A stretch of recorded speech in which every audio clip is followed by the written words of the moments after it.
સમાચાર એટલે ઝડપ અને ઝડપ એટલે અમે. કવરેજમાં ક્યાંય પાછળ નહીં, હંમેશા એક પગલું આગળ. દેશ દુનિયાના સમાચાર, રાજનીતિ, સમસ્યા, વ્યાપાર, રોજગાર, તમામ સમાચારો પર રહેશે અમારી નજર. ગુજરાતની દરેક ઘટના તમારા ફોનમાં સૌપ્રથમ માત્ર V18 ન્યૂઝ પર.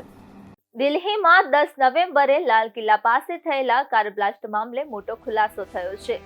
પોલીસ અને ફોરેન્સિક ટીમે પુષ્ટિ કરી છે કે હુન્ડાઈ i20 કારમાં વિસ્ફોટક હતું અને તે કારમાં આતંકવાદી ડોક્ટર ઉમર નબી ઉર્ફે ઉમર મોહમ્મદ જ સવાર હતો. કારના કાટમાળ પર મળેલા ડીએનએના આધારે આતંકવાદી ઉમર નબીની પુષ્ટિ થઈ છે.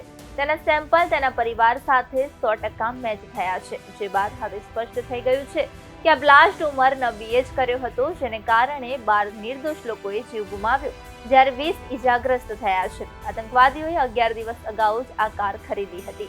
તે ફરીદાબાદના વ્હાઇટ કોલર ટેરર મોડ્યુલનો સદસ્ય હતો. સુરક્ષા એજન્સીઓ દ્વારા ફરીદાબાદ અને કાશ્મીરમાં થયેલી કાર્યવાહી જોઈ આતંકવાદી ગભરાઈ ગયો અને ઉતાવળમાં બ્લાસ્ટ કર્યો હોવાનો પોલીસને આશંકા છે.